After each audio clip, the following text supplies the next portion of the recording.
contexto de la familia moderna. Esa es toda una discusión social, una discusión intelectual, una discusión práctica. ¿Cómo ustedes que son padres, cómo disciplinan a sus hijos? ¿Cómo han sido disciplinados ustedes cuando chicos? Más de uno tiene una historia o traumática o memorable de su proceso de disciplina personal, pero sabemos que el ser humano tiene un problema con el tema de la autoridad.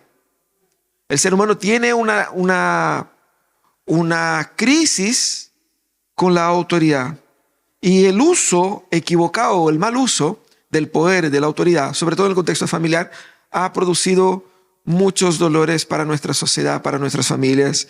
Y nos quedamos con la pregunta: ¿cómo formar la siguiente generación, o la actual generación, o la siguiente generación, con una correcta dosis de disciplina? ¿Qué es lo que es eso? ¿Cómo lo hago? ¿Cierto? Y cuando nos quedamos en esa pregunta, podemos caer en la tentación de tener que optar entre una de las dos posibilidades. Es una falsa dicotomía.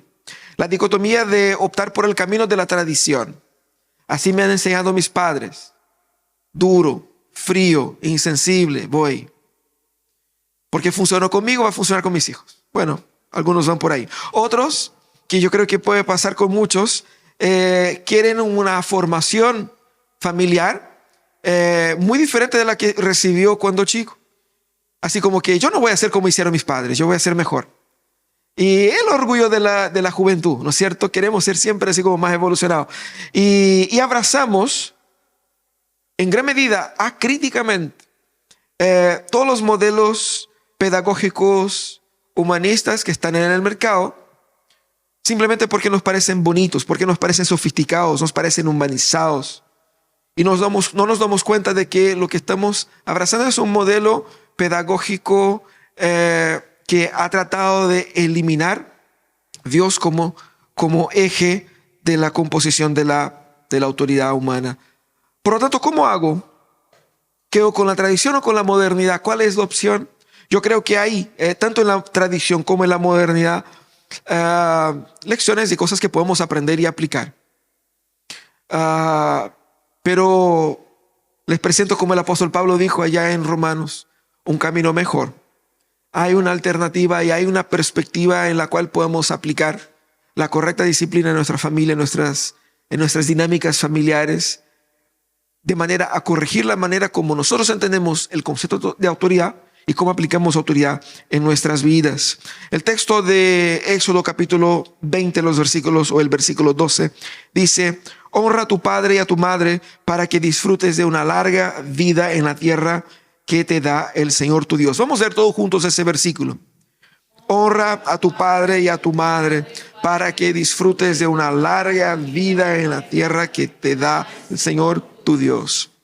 Esto es el quinto mandamiento en la serie de los 10 mandamientos de la ley moral de Dios, que fue establecida como la expresión del carácter de Dios, pero básicamente también servía como la manifestación de un pacto social. ¿Por qué? Porque lo que vemos en estos 10 mandamientos es Dios explicando para el pueblo cómo el pueblo debiera ser. Esa es la identidad, el perfil, el pensamiento, esa es la filosofía, esas son las bases de la cultura de este pueblo que estoy formando. Pero ese pueblo que Dios estaba formando, no estaba formando así para que fuera así lindo y para ellos mismos, sino que para que fuera un modelo para todas las naciones del mundo. Dios establece aquí un pacto, y en ese pacto Él establece de forma muy clara las dinámicas sociales que debiesen dar en la sociedad. Primeramente, Dios establece que ellos no debieran tener ningún otro Dios. Toda la cosmovisión, toda la cultura, toda la sociedad debiese girar alrededor de la figura de Dios. Y que ese Dios debiese ser adorado no de la manera como se nos antoja o como hemos aprendido en otros pueblos, sino que de la manera como Dios determina. Por eso, sin construir imágenes, por eso sin profanar el nombre del Señor, utilizándolo de forma inapropiada, y respetando y honrando al Señor en el día en que reservó para Él. Pero lo más interesante es que después de esa lista que muy obvia de instrucciones para la adoración, el Señor inicia una serie de instrucciones que son más de naturaleza práctica y social. Y el primer mandamiento que Dios da aquí es ese: honrar a padre y madre. Y ese mandamiento es como una bisagra, es como el punto que une la parte de nuestra devoción al Señor y de nuestra relación con la sociedad. Y es fantástico porque Dios está hablando hasta el versículo 11 de cómo Él debiese ser honrado. Pero en el 12 dice: no honren solamente a mí, pero honren también a sus padres.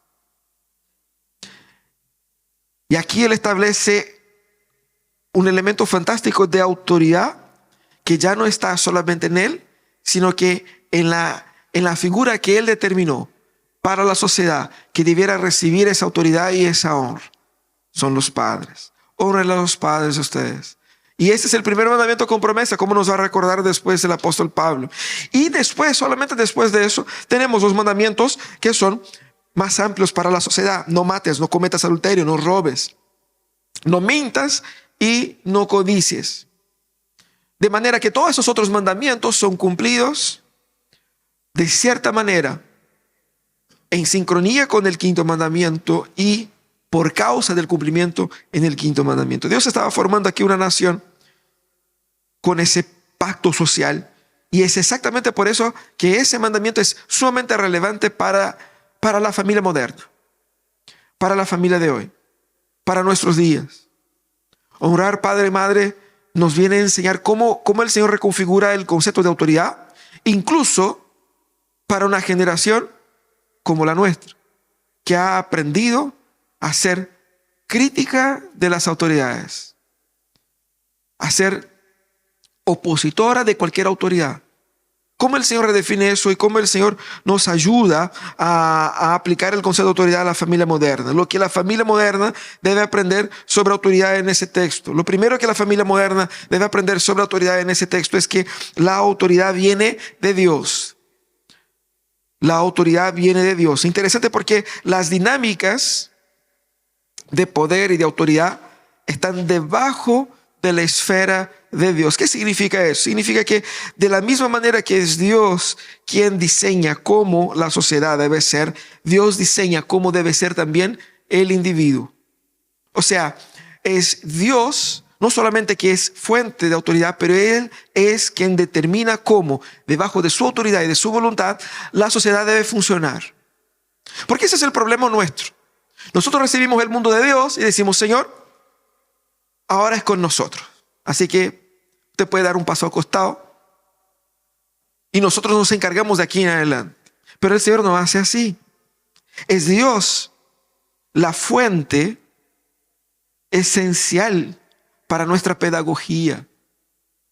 Es Dios la fuente esencial para la filosofía que gobierna la educación en las universidades, pero también en los hogares. Yo debo entender que Dios, como fuente de toda autoridad, Él es el origen y Él es quien determina cómo las sociedades y las familias deben vivir. Por eso debemos tener eso en mente, porque es Dios quien ordena las estructuras. Pero lo más hermoso es que Dios ordena también a quién debemos honrar. Es Dios quien dice a quién honrar. Y eso es tan importante porque el respeto y la obediencia a los padres no es resultado de la conducta de los padres. No es porque se han portado bien, no es porque ellos han ganado ese derecho, no es porque la sociedad o el Estado les ha dado esa autoridad. La autoridad que tienen los padres sobre sus hijos es una autoridad que viene de Dios y no de la sociedad, que viene de Dios y no de su desempeño, que viene de Dios y no de una nueva estructura que hemos inventado. Por lo tanto, toda honra que los padres reciben de sus hijos, de alguna manera glorifica a Dios. Porque Dios es glorificado cuando su palabra es obedecida. ¿Y cuál es su palabra aquí? Que ellos sean honrados. Y es fantástico porque Dios está en la construcción de la sociedad delegando a la raza humana autonomía, autoridad y poder. Eso que vemos en el mandato cultural. Cuando el Señor envía al ser humano para que domine sobre la creación. Solo el Señor tiene todo el dominio, pero Él nos otorgó a nosotros como seres humanos, creados a su imagen, la capacidad de también ejercer dominio. Un dominio que viene de Él. Él nos dio esa libertad. Y lo mismo pasa aquí. Toda honra solo puede ser dada a quien Dios decide dar honra. Y eso es lo que vemos acá. De esa manera, toda honra a los padres glorifica también a Dios. Y honrar a los padres es, como vamos a ver más adelante, es también la verdadera piedad. Por eso, 1 de Timoteo, Pablo va a decir: pero si hay alguna viuda entre ustedes que tiene hijos o nietos, que aprendan estos primero a mostrar piedad para con su propia familia y a recompensar a sus padres, porque eso es agradable delante de Dios. Pablo va a decir que la verdadera piedad es cuidar de los suyos. Y vamos a ver también que en Deuteronomio el Señor dice que los hijos rebeldes, ellos debiesen ser entregados por sus padres a las autoridades de la ciudad para que sean castigados, mostrando que hay una estrecha correlación entre el honor que damos a los padres y el respeto que damos a Dios. Pero debemos recordar que también honrar a los padres nos ayuda a alabar a Dios. Como padre y madre, ustedes tienen una autoridad que no fue conquistada solo por el esfuerzo de ustedes. Jesús mismo dijo: ninguna autoridad, cuando hablaba Pilato, tendría si del cielo no te fuera dada. Y debemos entender ese flujo, por donde fluye la autoridad. De la misma manera, uno no va a perder esa autoridad y ese derecho de ser honrado por su desempeño. Yo creo que esa es la peor parte. Porque quizás más de uno va a mirar al pasado y va a ver que tiene una relación paternal que no fue la más bonita, que no fue la ideal. Quizás su padre o su madre no fue un modelo, no fue un ejemplo. O quizás uno va a mirar hacia su propia historia y decir: yo a lo mejor no fui el padre o la madre que me gustaría haber sido. Pero eso no elimina el hecho de que nosotros hayamos aprendido de la palabra, recibidos del Señor, una estructura que da orden al caos que son las familias. Y para entender cómo ese orden funciona, tengo que entender que viene de Dios la autoridad, de la misma manera que viene de Dios el cuidado, de la misma manera que viene de Dios la dirección. Por lo tanto, cuando nosotros reconocemos el origen divino de la autoridad, gobernamos no con base en nuestra autoridad, sino que en la autoridad que da Dios. Pero la autoridad que viene de Dios da también de la parte de Dios mucha responsabilidad. Porque eso presupone un modelo de gobernanza, un modelo de educación, un modelo de familiar que no está centrado en la antropología social, sino que en una antropología bíblica. Eso es reconocer que sus hijos fueron creados a la imagen de Dios, pero que sus hijos ya nacieron pecadores y están muertos en sus pecados. Y que si el Espíritu Santo no ilumina sus corazones, ellos perecerán en la muerte eterna. Pero que sus hijos fueron agraciados con la bendición, la dicha de contar con padres que conocen al Señor, que pueden guiar sus hijos al Señor. Por lo tanto, esa historia, creación, caída y redención, tiene que resonar en la estructura de cómo su familia funciona. Su familia tiene que funcionar y su estrategia pedagógica tiene que responder a esa lógica. Fuimos creados por un Dios maravilloso, pero somos pecadores miserables, pero fuimos amados por un Salvador maravilloso. Y que por medio de la fe en Él, Él restaura nuestra historia. Él restaura nuestra familia. Él restaura nuestro cuidado. Por lo tanto, no nos olvidemos de eso. La autoridad viene de Dios y nos conduce hacia Dios. Pero en segundo lugar, debemos recordar que toda la estructura de cómo la familia debe funcionar viene de Dios. La estructura por medio de la cual la autoridad funciona es definida por Dios. Es Dios quien define cómo aplicar autoridad en la familia. Porque el modelo pedagógico que Dios establece es vertical y no horizontal.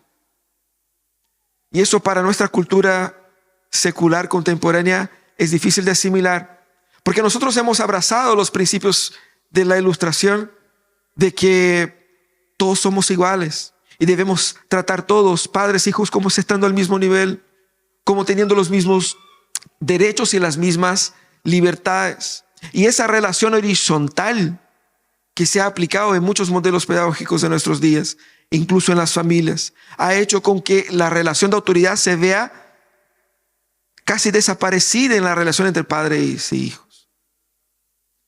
Y muchos han intentado sobrecorregir eso con excesos por un lado o con excesos por otro. El punto es que el modelo divino de cómo se enseña a un ser humano siempre ha sido un modelo vertical, no democrático, sino que un modelo donde su autoridad y su palabra es final. Dios es quien da la ley. Dios no puso a votación. ¿Qué les parecen esos mandamientos? ¿Está bien? ¿Les gustó? No, Señor, yo creo que ahí eso hay que eliminarlo. Sí, mejor, cortémoslo acá. De la misma manera como el Señor es el Señor absoluto, Él establece a aquellos por medio de los cuales su voluntad se aplica en la vida y en la sociedad. Por lo tanto, es importante que entendamos eso. Cuando nosotros buscamos eliminar la verticalidad en el proceso como la autoridad se manifiesta en la vida humana y también en la sociedad, lo que estamos tratando por medio de esa horizontalidad en la manifestación del liderazgo y de la autoridad es eliminar Dios. Lo que la antropología y la pedagogía humanista trata de hacer es construir una pedagogía donde no exista la figura de la autoridad divina superior. Si no hay Dios, estamos todos en el mismo nivel. Pero hay un Dios y que nos gobierna de arriba hacia abajo, y de allá viene su autoridad, y Él establece sobre nosotros figuras de autoridad a la cual nosotros tenemos el deber de honrar, además de Él, o por causa de la honra que damos a Él. Esa verticalidad implica para nosotros en grandes responsabilidades. ¿Por qué? Porque la autoridad que recibimos es una autoridad que viene de Dios, y es una autoridad que no es nuestra, sino que es delegada. En otras palabras, tú tendrás que rendir cuenta de la manera como cuides a tu familia. No está a tu criterio elegir la forma como gobiernas su casa. Te puede decir, mi casa, mis reglas. No, porque estamos en la casa del Señor. La casa que tienes te dio el Señor. La familia que tienes te dio el Señor. Incluso los hijos que tienes no son tuyos, son del Señor. La autoridad con la cual gobiernas es una autoridad que el Señor te dio. Y es por honrar al Señor que tus hijos te honran a ti. De igual manera uno tiene que rendir cuenta de eso.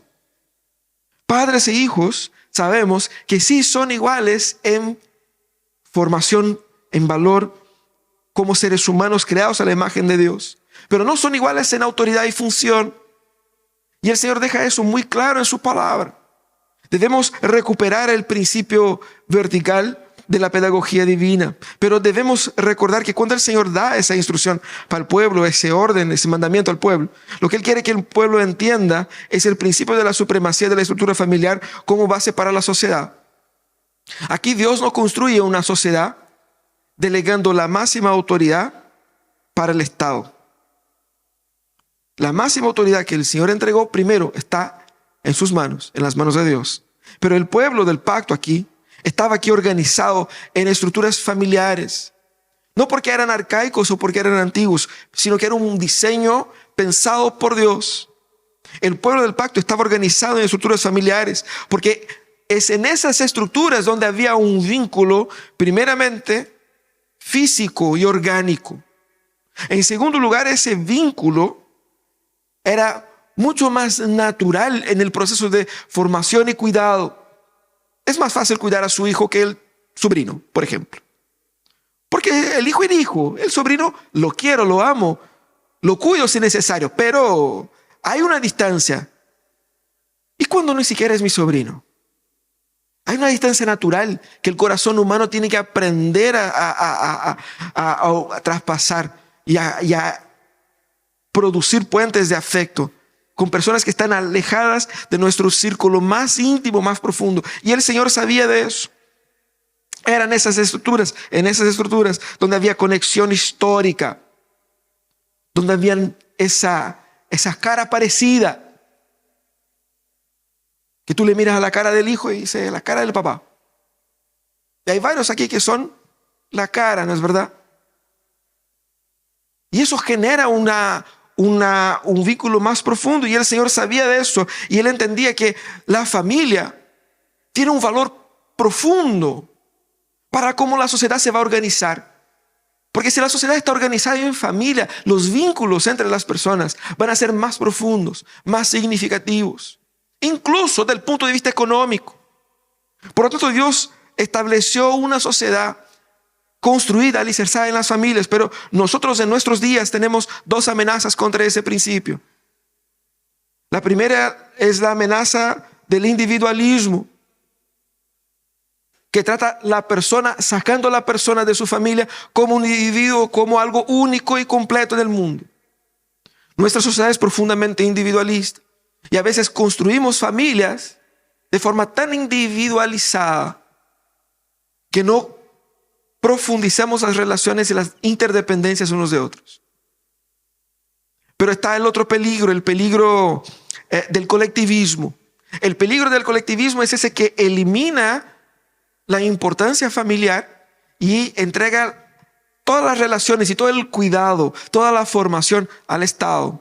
Es el Estado quien educa, es el Estado quien determina cómo ese niño debe ser.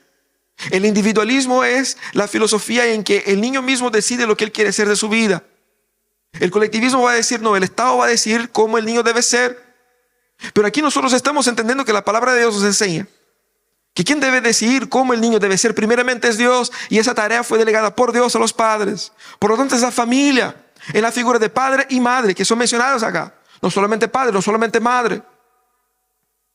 Porque si menciona solamente padre, va a decir aquí, está viendo una estructura únicamente patriarcal. Pero si menciona solamente a las madres, va a decir, ves, aquí los hombres no aportan en nada en la crianza de los hijos. Pero el Señor dice, la responsabilidad es del padre y de la madre. No es de ellos mismos, ni es del Estado, sino de los padres. Y esa estructura es como el Señor espera que por medio de esa estructura se construya la sociedad.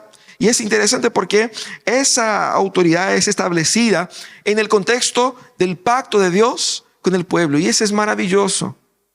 Porque la autoridad no es solamente pragmática y funcional. Porque alguien se preguntaría, ¿por qué tenían que honrar a sus padres? ¿Cuál es la función? ¿Cuál es el impacto? El Señor va a decir más adelante. Pero no solamente tiene un impacto práctico. Lo que está por detrás aquí es el pacto de Dios con su pueblo. El pacto de Dios fue establecido con el pueblo de Él, o con su pueblo, con el pueblo de Israel, para que Israel fuera una luz para las naciones.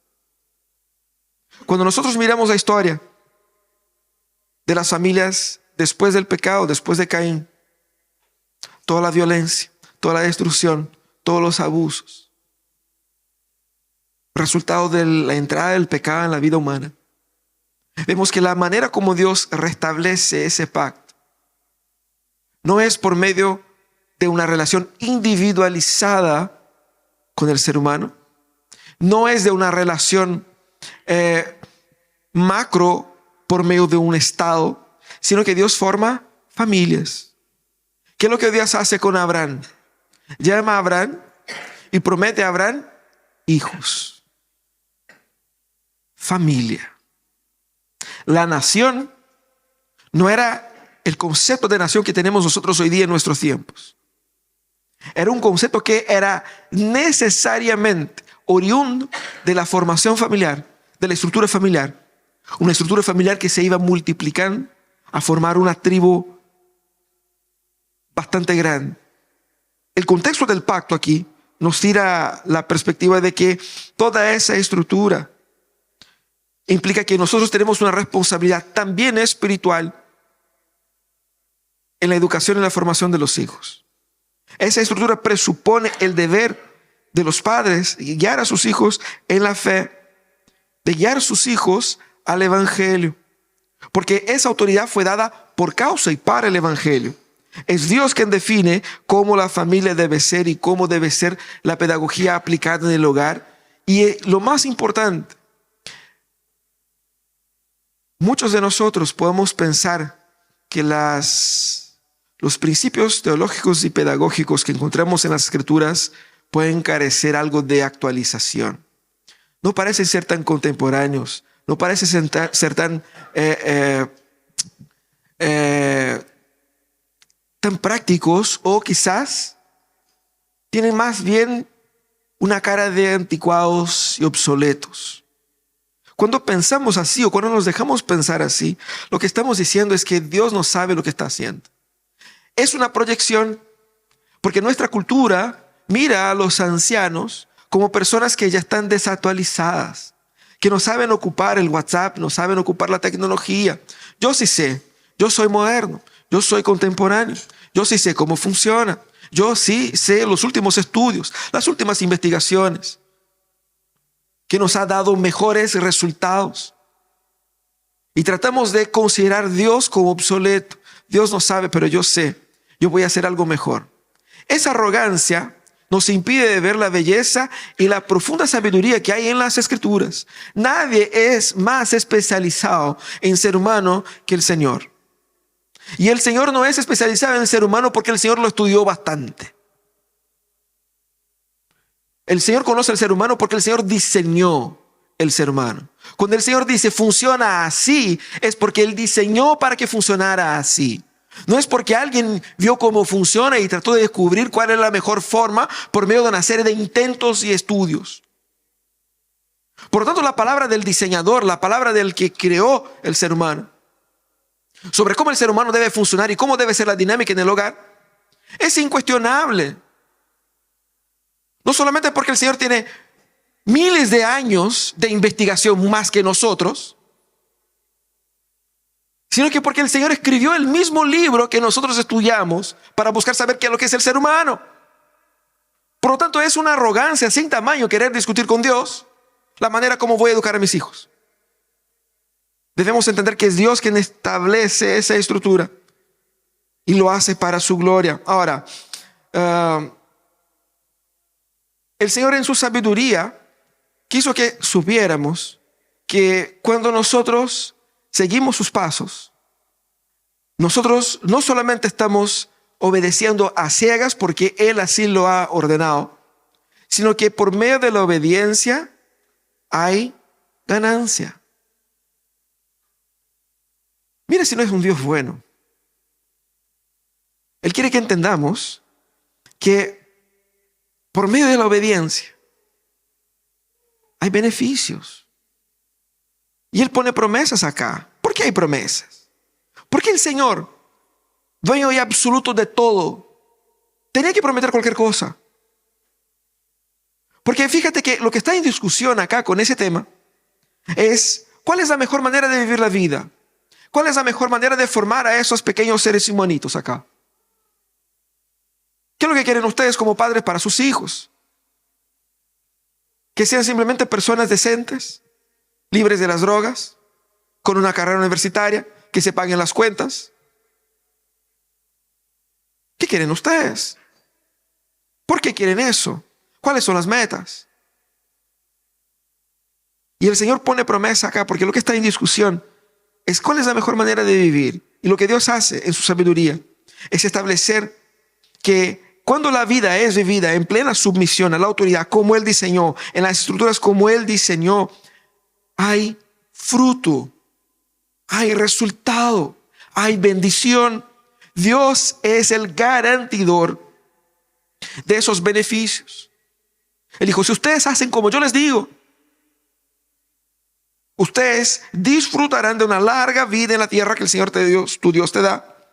Él garantiza eso. Es una promesa. Eso es distinto. Ojo con eso. Literariamente, ese versículo 12 de Éxodo 20 es distinto de los textos de Proverbios. Ustedes saben, los textos de Proverbios son ¿qué? Son textos de sabiduría basados en la experiencia. Cuando el texto de Proverbios dice, enseña al niño en el camino que debe andar, y cuando sea mayor o viejo, no se desviará de él. Eso no es una promesa. Es una constatación, porque es un libro de sabiduría. Eso no es un libro de sabiduría. Eso es palabra de Dios directamente. Es Dios hablando. Es Dios prometiendo. Es Dios diciendo. Por lo tanto, no es simplemente un tema de constatación. Puede que sí, puede que no. Es una garantía. Es una promesa. Y Dios no fracasa al cumplir sus promesas. Dios garantiza eso. Pero, ¿por qué Él dice larga vida? Porque uno, más de uno quizás, va a decir, bueno, esa vida igual está medio rara, pero si nosotros morimos, vamos a estar con el Señor, entonces ¿para qué una larga vida? Mejor una vida no tan larga, ¿no es verdad? Para que vivamos en la eternidad prontamente. ¿Cuál es la lógica de esa promesa acá? El concepto aquí que Dios utiliza en ese texto es la idea de prosperidad y favor divino. Larga vida es comprendida en las Escrituras como señal del favor de Dios. Porque ¿qué es lo que es Dios? Fuente de vida. ¿Cuál es el castigo del pecado? La muerte. Por lo tanto, lo opuesto a la maldición es vida. Larga vida es bendición. Y es tan así que Dios utiliza una muestra de su castigo, el acortar los días de vida de los pecadores. Fue lo que pasó con los hijos de Elí, Ofní y Finés. El Señor dijo, esos compadres están muy desordenados. Hasta aquí nomás llegamos. Judá tenían hijos bastante desordenados también y el Señor les cortó la historia. El acortamiento de la vida ha sido, en muchos casos en las Escrituras, mostrado como una señal del juicio de Dios contra esas personas. Por lo tanto, cuando el Señor menciona aquí larga vida, es eso, prosperidad y bendición. También hay una promesa concreta. Cuando dice larga vida, es una promesa concreta de beneficios prácticos. No es una promesa así como que te voy a bendecir espiritualmente. Así como que cuando uno le presta un servicio a alguien y alguien le dice Dios te pague. O sea, que Dios me pague, pero que lo pague en pesos también. O en dólares. No con un favor abstracto. Lo que el Señor promete acá es que hay consecuencias prácticas, sociales, económicas, materiales, físicas, en la vida de aquellos que honran a sus padres. Hay bendición para aquellos que se someten a la estructura y el gobierno del Señor, como el Señor muestra acá. Ahora, es importante que entendamos que Dios quiere lo mejor para sus hijos. Cuando decimos eso, pensamos en nosotros, pero también tenemos que entender, Dios quiere lo mejor para sus hijos. Y puede ser que tú seas un impedimento para lo mejor que Dios quiere dar por sus hijos. Y debemos recordar que a veces, en muchos casos, somos, sí, un impedimento para hacer bendición o para que la bendición del Señor llegue a quien debiera llegar. Y para que el Señor entregue lo mejor para sus hijos, primeramente ustedes deben entregar la correcta disciplina. La correcta disciplina es la disciplina que entiende que su hijo es pecador. Y que su hijo no solamente está lidiando con los desajustes y los procesos de su edad, pero también hay un corazón apartado de Dios, un corazón que ama huir del Señor. Por lo tanto, yo tengo que entender, y tú como padre tienes que entender, que tus hijos van a necesitar límites, van a necesitar disciplina, porque eso es lo que hace Dios. Lo que Dios quiere es que mimeticemos la manera como Él nos trata. Dios es un buen padre, pero nos raya la cancha. Y si nos portamos mal, el Señor no va a decir, ay, hijito, no importa. Importa. El Señor establece los límites y nos obliga a caminar en los límites que Él estableció. Y dice que cuando nosotros no caminamos en esos límites, hay un precio que pagar. Por lo tanto, como familia, la familia debe abrazar el principio de la disciplina en el hogar como una forma como Dios va a bendecir y cuidar a sus hijos. Tú tienes el deber de disciplinar a sus hijos, porque es por medio de la disciplina que Dios les está bendiciendo. La larga vida que Dios les va a dar en esa tierra viene por medio primeramente de la disciplina que tú como padres vas a entregar. Aprenda y abrace la disciplina, el modelo de disciplina bíblico. También, para que la bendición del Señor llegue a sus hijos, tiene que haber la correcta instrucción. No puedes dejar sus hijos a al merced del mismo, a su propio... cuando él crezca, él sabrá lo que quiere de su vida. No funciona así. No funciona así espiritualmente, no funciona así socialmente. Ustedes llevan a sus hijos al colegio. ¿Han preguntado si ellos quieren ir? No. Y a lo mejor no quieren ir. Pero todos sabemos que es para el bien de ellos, supuestamente. Los vacunamos. ¿Y cuántos niños no han querido bañarse? Y ustedes, no, hay que bañar. Hay que comer. Y no chatarra, sino que comida buena. La instrucción es lo que protege a que ellos se desvíen. Porque tenemos que entender que el niño, así como la palabra nos enseña, no es un adulto en miniatura. El niño es un niño que todavía no sabe lo que nosotros sabemos. Y nosotros estamos ahí exactamente porque ellos necesitan de esa instrucción. Y la instrucción que tú das a tus hijos es la instrucción que Dios da a ellos por medio de ti. Eres boca de Dios en tu casa. Por lo tanto, esa instrucción, no solamente la instrucción en la fe, pero también la instrucción en la vida. Porque todo es espiritual. La manera como entendemos la ciencia, la manera como entendemos la política, la manera como entendemos las relaciones entre las personas, debe ser instruida desde las Escrituras por medio de ustedes. El instructor principal de sus hijos no es el maestro en el colegio. ¿No es verdad? Como los maestros, hay varios maestros por acá. El instructor espiritual de sus hijos no son los profesores de Prodigy Kids. Ustedes son los discipuladores, ustedes son los maestros, ustedes son los instructores que Dios puso.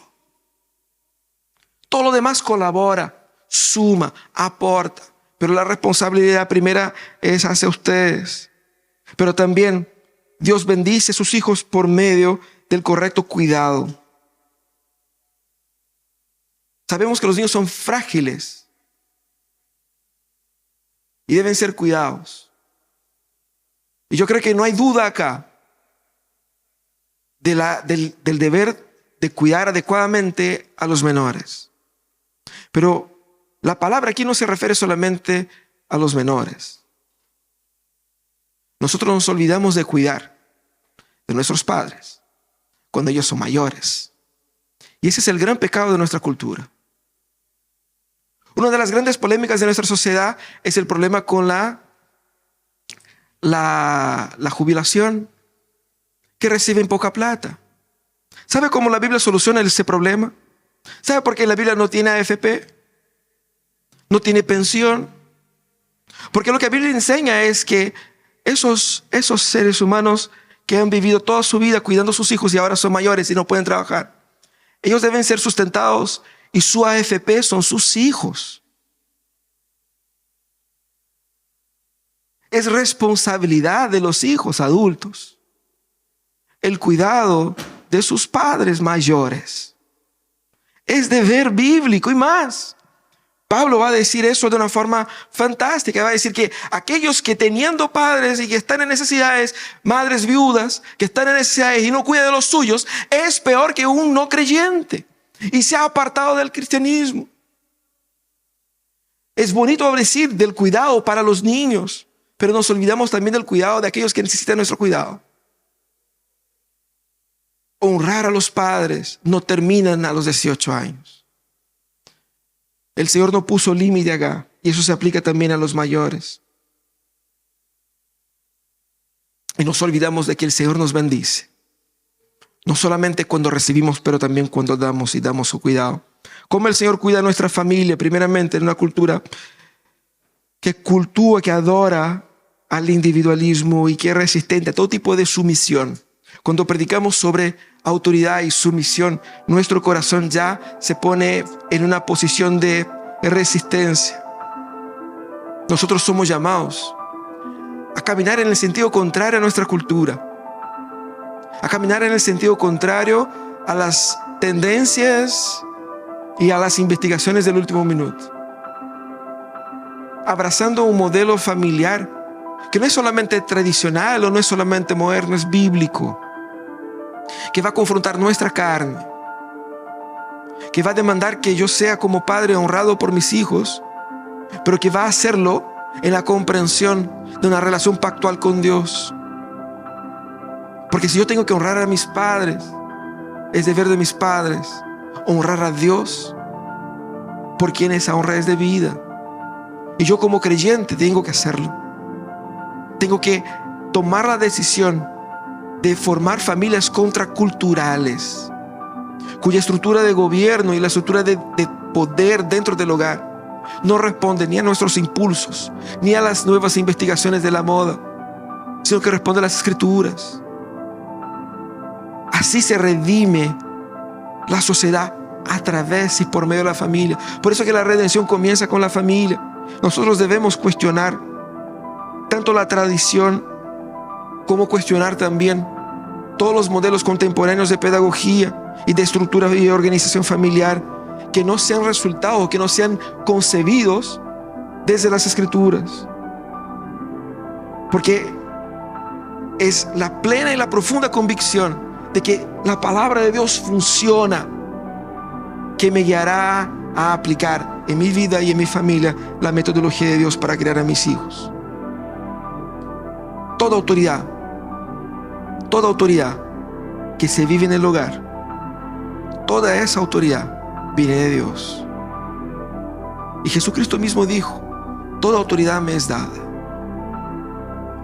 En otras palabras, la autoridad con la que gobernamos nuestros hogares es una autoridad que pertenece a Cristo. Mi hogar tiene que ser el hogar de Cristo. Mi hogar tiene que ser gobernado por Cristo. Y mi hogar tiene que ser el lugar donde las personas son conducidas a Cristo, donde las dinámicas de autoridad y respeto son decididas por Él y no por mí. Con ese en mente somos llamados a confrontar nuestro corazón y a la manera como entendemos el poder y la autoridad en nuestras vidas. ¿Cómo está tu familia? ¿Cómo están sus padres? Vamos a orar. Cierra tus ojos. Vamos a pedir al Señor,